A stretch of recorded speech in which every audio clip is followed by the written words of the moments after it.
Ultimate TGT mathematics basic TGT है, जिसमें हमारा टॉपिक स्टार्ट हो रहा है एचपी यानी पी की हरात्मक श्रेणी।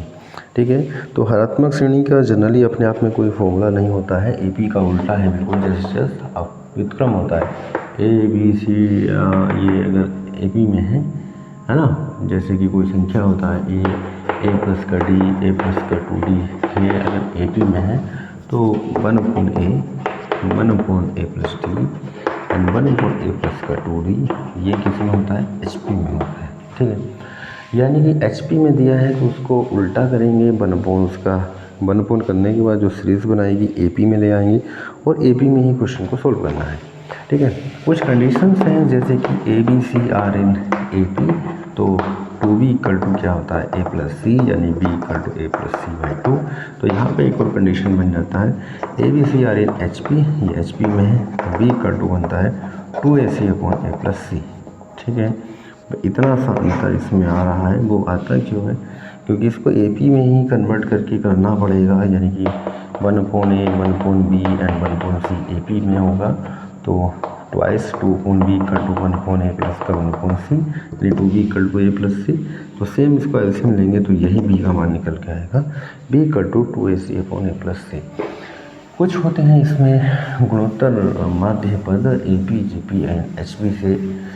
AP का गुणोत्तर माध्य पद जैसे दो संख्याएं हैं, इनका गुणोत्तर माध्य a है, समांतर माध्य पद, समांतर माध्य पद, तो a बराबर होता है a प्लस बी बाई 2, और इसका अगर g है, g होता है क्या? गुणोत्तर माध्य पद, गुणोत्तर माध्य पद, ये होता है g square equal to A B, यानी कि g equal to √AB।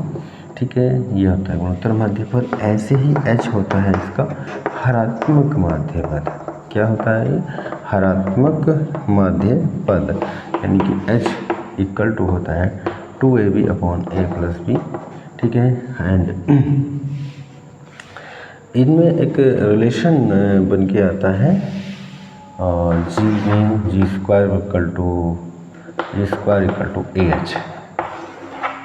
Equal to AH। G का स्क्वायरिंग अगर करते हैं तो a इंटू एच के मल्टीप्लाइंग के बराबर आता है।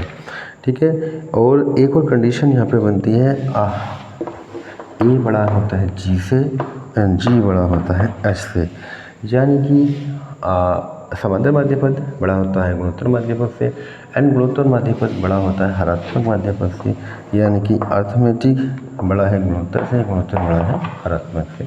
यहाँ पे AGH में अगर रिलेशन की बात आती है, कभी कभी आ जाता है क्वेश्चन AGH में रिलेशंस, तो ये बनता है हमारा A बड़ा है G से, G बड़ा है H से।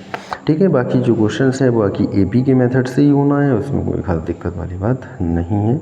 ठीक है, जो इसमें अलग सा था, यानी AGH अवरोही क्रम में डिसेंडिंग ऑर्डर में होते हैं।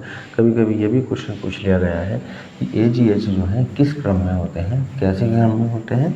असेंडिंग ऑर्डर्स, यानी कि अवरोही डिसेंडिंग ऑर्डर, यानी कि अवरोही क्रम में होते हैं। तो इसके जो डिपेंडिंग क्वेश्चंस हैं जो एग्जामों में आए हुए हैं, जो ठीक ठाक क्वेश्चंस हैं, वो सब मैं कराने वाला हूँ। ठीक है, वो सब सारे के सारे जहाँ पे हो जाएंगे। ठीक है, वीडियो सब स्टार्टिंग करते हैं, जो कि ये तो था टॉपिक का इंट्रोडक्शन था ही, और जिसका मैं लेता हूँ जैसे कि क्वेश्चन नंबर फर्स्ट। HP का वीडियो नंबर है हमारा 1, और जैसे कि क्वेश्चन है, किसी श्रेणी का दूसरा तीसरा चौथे पद HP में है, HP एक दिया है, दूसरा पद ये है दूसरा, और तीसरा दिया 1/15 एंड चौथा पद 1/18। तो पहला पद पूछा है और पांचवा पद पूछा है, पहला पद और पांचवा पद ज्ञात करना है, ये क्या होंगे? ठीक है, तो GP के ये पद दे रखे हैं। GP ये टर्म्स किस में चल रहा है? सॉरी HP में चल रहा है, GP अभी ख़त्म हुआ है तो GP बोला जा रहा। ठीक है, HP में ज़्यादा टाइम मैं नहीं लगाऊंगा, क्योंकि मैं तो बीच बीच में रुका था और मैं स्पीड में आ रहा हूँ, तो 1-2 दिन बहुत जल्दी खींचता हूँ मैं।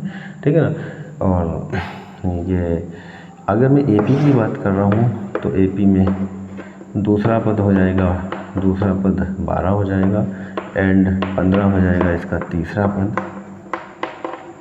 15 हो जाएगा तीसरा पद, और 18 हो जाएगा इसका चौथा पद।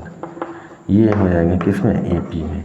तो दूसरा पद होता है ए प्लस डी, पहले पद को ए मानते हैं और दूसरा पद ए प्लस डी, तीसरा ए प्लस टू डी एंड चौथा ए प्लस का 3D। तो यहाँ से हम ए और डी का मान निकाल सकते हैं आपस में, जैसे कि ए प्लस टू डी बराबर 15 है एंड ए प्लस का डी बराबर 12 है। घटा के हम डी बराबर मिल जाएगा 3, डी का मान आ गया और हमारे पास जैसे ए प्लस डी बराबर 12 था तो डी का मान 3 रखेंगे तो ए बराबर आ जाएगा 12 माइनस का 3 बराबर 9। ए का मान आ गया और डी का मान आ गया। ए का मान ए पी का आ चुका है, ये हम ए पी में कर रहे हैं और इसका जैसे मैं पाँचवें पद की बात कर रहा हूँ, पाँचवें पद ए प्लस का 4D होगा ए पी का। जब हम एच पी में बताएंगे तो उसका क्या कर देंगे, 1/4 कर देंगे। पाँचवें पद ए प्लस का 4D या 9 प्लस का 4D का मान हमारा है 3 है, 9 प्लस का 12, 12 बीट है 21 हो गया। ये तो था ए पी का। अब बात आती एच पी में। प्रथम पद हो जाएगा 1/9 और पाँचवा पद हो जाएगा 1/21, ठीक है ना। तो ए पी में पहले ए पी में ही निकालेंगे और एच पी में करने के लिए इसको क्या कर देते हैं, उल्टा कर देते हैं, 1/4 कर देते हैं।